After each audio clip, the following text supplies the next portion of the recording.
উনি না আসলে তো নির্বাচন উৎসবমুখর হবে না। আসলে তাকে কিনে আমাদের ভাবার কিছু নাই, উনিও আমাদেরকে নিয়ে ভাবতে হবে। আমরা উনাকে নিয়ে কেন ভাববো?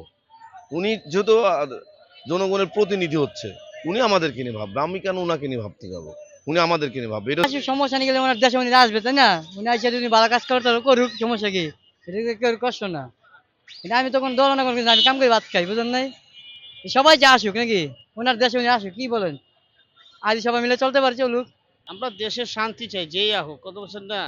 এই যে এখানে ওইখানে আমাদের অবস্থা খারাপ, কাজ কাম নাই, মানুষ এগুলো নিয়ে ব্যস্ত, রাজনীতি নিয়ে ব্যস্ত। ওনাকে আমরা ভালো জানি, উনি আগেও ভালো ছিলেন। ওনার থাকার মধ্যে আমরা ভালো ফর্মে ছিলাম, কাজ কাম দিক দিয়ে, আয়ের দিক দিয়ে ভালো ছিলাম। তারেক জিয়া বাংলাদেশে আসতেছে অনেক একটা ভালো সুখবর।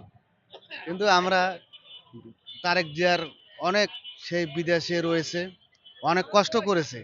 তার মা একটা অসুস্থ, অনেক কিছু বাংলাদেশের মধ্যে হয়ে গেছে।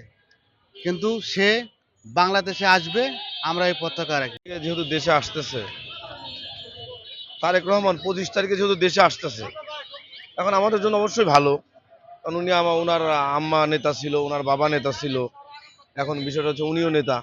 তখন উনি একটা দলের প্রধান। উনি আসলে তো আমাদের জন্য অবশ্যই ভালো হবে। আসুক। যেহেতু আরো অন্য অন্য দল আছে, সবাই মিলে একসাথে নির্বাচন করলে নির্বাচনটা অনেক উচ্চমুখর হবে। হ্যাঁ, তাদেরকে চাইতেছি দেশের উন্নয়ন হবে, ভালো যেগুলা মানুষ আছে তারা যেন চাকরি পায়, তারা যেন ভালোভাবে থাকতে পারে।